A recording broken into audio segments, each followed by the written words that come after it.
ஒரு அமைதியான கிராமத்தில் ராமன் என்ற பண்டிதர் வாழ்ந்து வந்தார். அவரிடம் காமாட்சி என்ற பசு இருந்தது. அந்த பசுவை அவர் குழந்தையைப் போல அன்பாக வளர்த்தார்.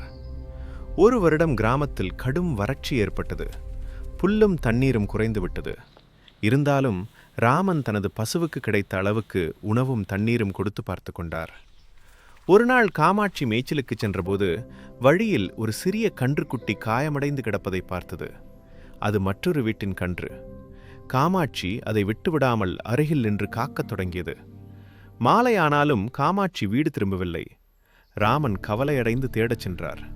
அப்போது அவர் காமாட்சி அந்த கன்றை நக்கி ஆறுதல் கூறிக்கொண்டிருப்பதைக் கண்டார்.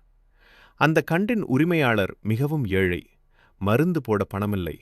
இதைக் கண்ட ராமன் உடனே வைத்தியரை அழைத்து கன்றுக்கும் சிகிச்சை செய்து வைத்தார். சில நாட்களில் கன்று குணமடைந்தது. கன்றின் உரிமையாளர் நன்றியுடன் கூறினார், "உங்கள் பசுவின் கருணையால்தான் என் கன்று உயிர் தப்பியது." அன்று ராமன் உணர்ந்தார், மிருகங்களுக்கும் இரக்கம், அன்பு, கருணை இருக்கிறது என்று.